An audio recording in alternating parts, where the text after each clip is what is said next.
สวัสดีผู้สาวคนงามสาวงามในบ้านในชนบทบ้านนั่นบ้านปลอย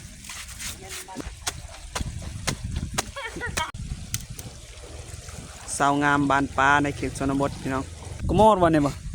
กโมบรูกโมดสนเผามังกรเนาะมีคือก็ไม่หาสาวงามเนาะผู้ยอดเลย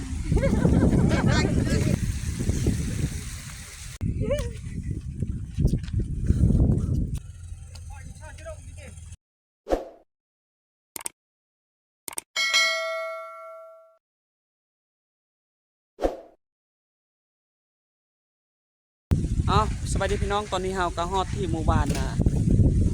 บ้านนั้นเนี่ยเนาะที่เฮาจะไปเมื่อกี้นี้ตอนนี้เฮาก็สิฮอดใกล้สิฮอดบ้านแล้วเฮาก็เห็นผู้สาวอาบน้ำอยู่เซ่พี่น้องเฮาก็มาเลาะเฮาก็มาถ่ายคลิปก่อนจากบ้านไปรับชมนำกันเลยพี่น้องเอ้ยสบายดี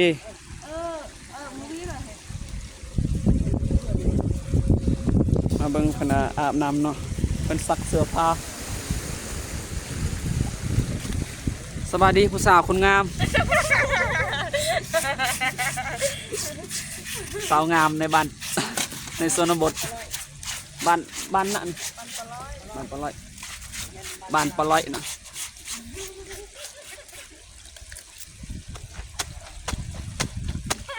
วีเรามานำวีน่ะตรงตะมวยวีล่างมันน่ะไปเละเลยไอ้ตะวันเทิมมันเนาะ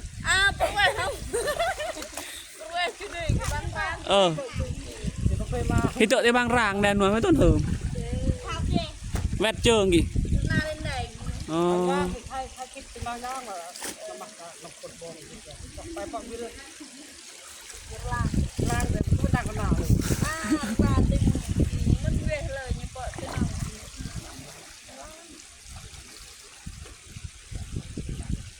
ที่คิดไปวีรางแดนไหนเลยรวยนี่สาวนุเฮือนบ่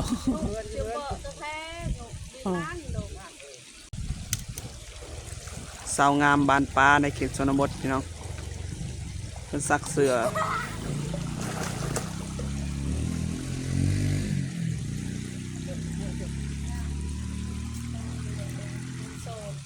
โสดหรือบ่ก็โสดเบี้ยแบะ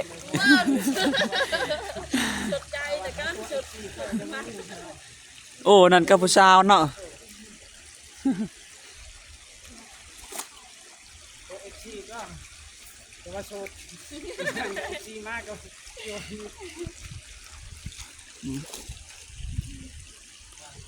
เป็นว่ามีแต่โสดเบิดนั่นนี่โสดหรือบ่ป้าสาวงามมาลีเนาะในเขตชนบทนี่วิญญาณจุนจ้าติงอ่ะnhá cầm tơ rồi nhung vì lệ nhua vì lệ vợ lờ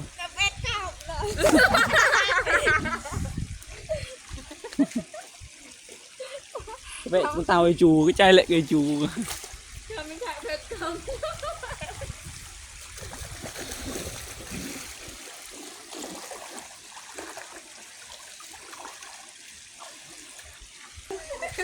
สวัสดีผู้สาวซื้อยังก่อนกโมดวันนี้บ่กโมบรูกโมดสนเผามังกรเนาะมีคือก็ไม่หางสาวงามเนาะใจเล็กก่อนแม่หางเงินสบายดีซื้ออะไรผู้สาวบ่คือยิ้ม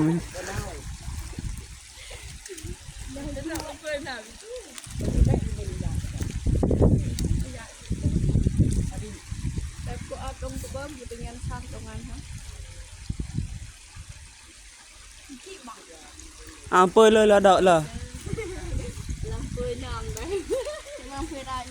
kê ปิดเลยnè ปิดเลย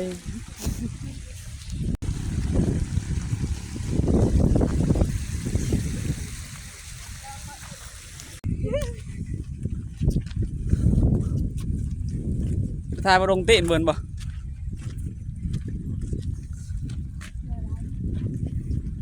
ี่อันมันขัดนี่นะ เขาอันตอบอันตะวันตอบ ที่เหรอที่จนตอบ โอ้ย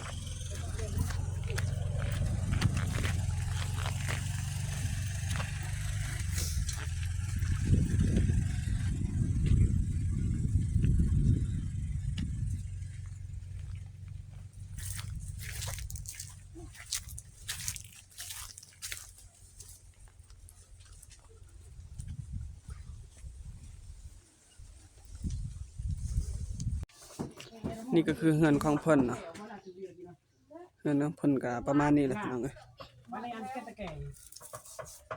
อามากินอามา แก้ว แก้วมาแก้ว หมอแก้วหมอแก้วอ่ะ นางหมอนอันนั้นนะ อามาแก้วนึงแกตะแกงเอาตะปูเลย ไปเปาะดงนั่นที่นั่นน่ะ เย็นใจ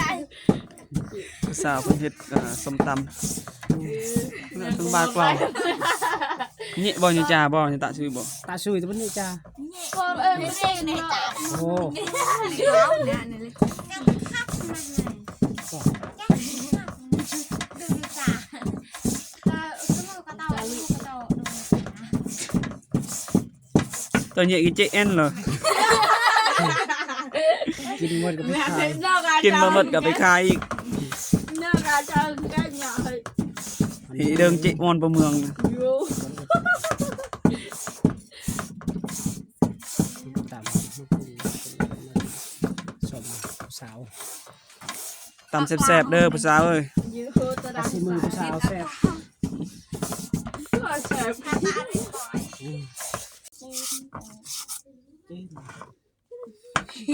หน้าก้อนเนี่ยกระ เด็ ดั ก ง จ้าก็ละซุย เยอะ เดิงเจเอ็นตัวนี้จ้าเหรอเฮ้เดิงเจออนประเมือง ที่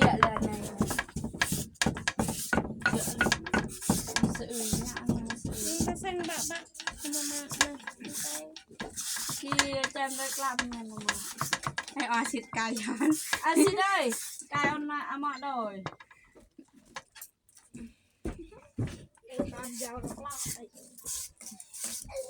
กลมแล้วทอดกันนะกันนะ พันนั่น อันเละ พันไหม อันไหนอันนั้นก่อนถึงลำน้ำ กูมันไหมบ่ เออ ไปเละยัง ไอ้แต่ปูน พอปรนายพาแต่ผู้สัง มานึก ไปมอกระไรวายแต่ เสี่ยวบุตาคุณปัญญา ปุ่นบันย่างน่ะปุ่นเต้านี่ คุณจะเยอะ ปุ่นจะเยิงวิลก็ยาวให้เอ็ดเก ไปไม่ได้กินไม่ต้องเจ้าอย่างละเดี๋ยวไป เมื่อกี้เล่นเจ๊บางร้านกันเจ๊บันไดเจอในโรง นี่ก็ส่วนยอดเหรอย อดเลย เยอะ ดำหนึ่งเลยอันนี้ ทำหนึ่ง นับหนึ่งดังตะนึงตะหอจ มาเบิ่งผู้สาวเฮ็ดส้มตำ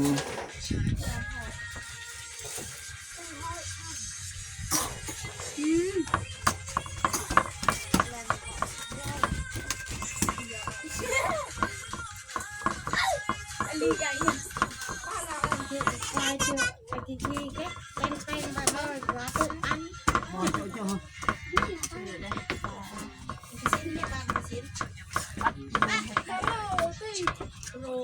มันก็หายได้ต้องตั้งใจแล้ว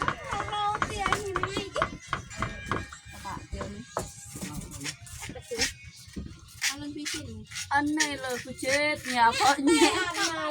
ตั้งนายยาวนะ น้ำตาลน้ำมันแล้วดุ้งเหรอดุ้งมา หาประกันความปลอดภัยครับ อันนั้นก็ชื่อก็ชื่อยาวเอ๊ะ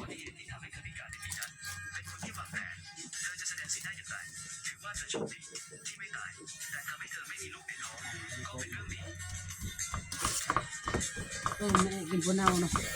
คนเราอันลับไปกร้านแต่จุดังเจ็บไปเองคุยไปจุตาจืดคือ อันนี้เอามันตกโรที่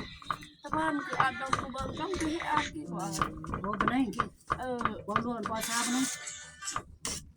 มา อันกัดคู่เหรอ เป็นนัก พว สู้ ก กัน เพื่อนหนัง ยันตั้งคือตักทุกทีเลยว่าเป็นมาเป็นจุด เนี่ยฮะแบบแม่ล้ำก่อนเพื่อนไอ้ชิดแบบยาบอลคุยกินผ้า ก็จะเป็นเมืองไอ้เราจะกิน เยอะชนิด ล่อง อาชีพ ฮะ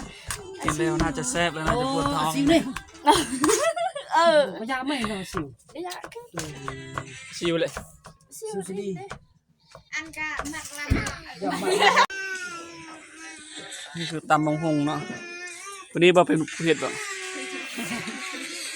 อันแซ่บนี่ปั๊บมัก10เลยได้ แต้มไม่หักเลยแต้มหักเลยสลังหนักเลยคือกัน สาวงามในสตบดนี่ มากิน ปั๊บมักสาวเลยได้นี่นะ ไม่ยอมไม่คอยให้ทำแรงชีวิตก็ไม่ได้เคยกินสั่ง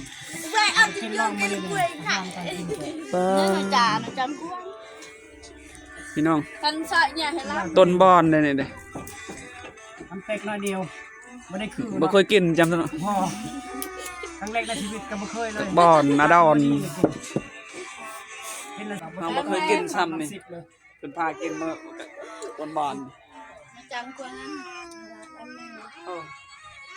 แต่ก็นาดอนโดนตาจูนอยู่ ไม่ได้คันคอบ่บอลนี่จ้ะ คันครับประกันบ่ ให้ประกัน หับอาการอน เผื่อการโดนใช่ไหม หมูก็ใช้ไป เผื่อใส่หรือเงื่อการไปก็ได้เลยอย่าให้ไปก็ต้องมือให้ตลาดให้จ้า ซีมเบิ่งพี่น้องสีมือผู้สาวมัน ต้องวิลลกิกดกอดมันต้องวิลกร้างจ้ะกดกอดมันจ้าเนี่ยนะ ปั๊บมัก10เลย บักหมด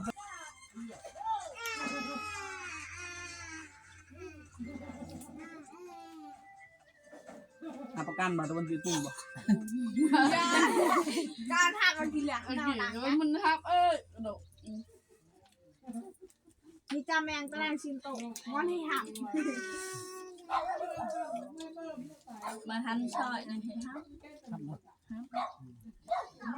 ทำเป็นไงบ้าง จะได้ยังเบิ่งโปรนี่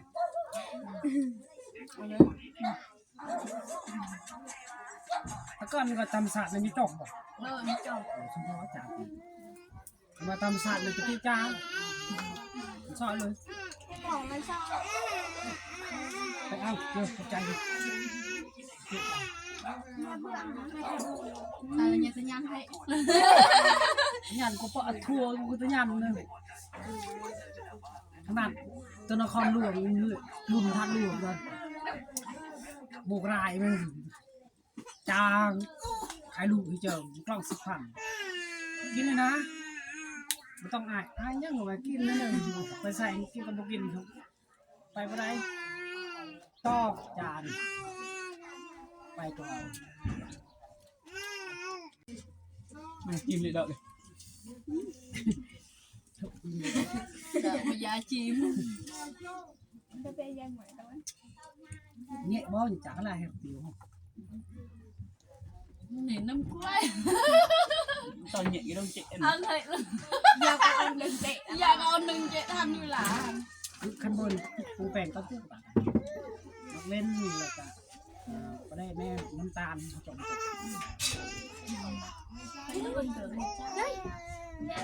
ชื่อตะบางบอกว่าบางบอกตรงยังจันทร์ เรื่องเขาไป ยาว เละใจมัน กระไรมันต่องนะน้องตองเลยค่ะมันตะเบ็ดกูตะนั่งก่อนกินนอนทอดไข่งงเลยมันเฮิมอยู่หวานอ่ะนะบอทอดไข่ฮะบอกว่าชอบดอเด็กไฟพาโต๊ะเดาตัวอื่นเดี๋ยวก็ไปกระไรก็น้องตาจ้าหนูมันถ่ายกันถ่ายเนี่ยคนถ่ายยังไม่แห้งไม่ได้ใครยังมี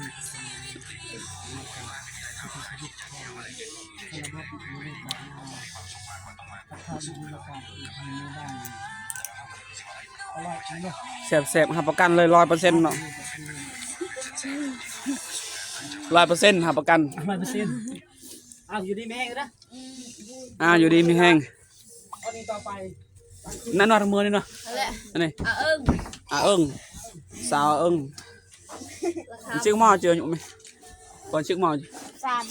ชาม แล้วไป13 หรือเนี่ย แล้วไปมาแน่มัน13ก็ไป15แล้วมัน บ้านมันเกิด 13 ปี งามแท้เนาะมีผู้บ่าวหรือบ่ ยัง ยังสิเป็นให้เด้อคันบ่มีเด้อ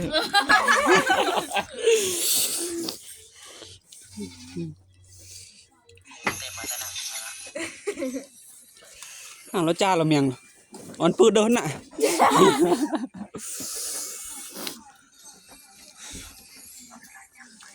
มื้อหน้าเฮามาอีกเด้อขอตัวเด้อ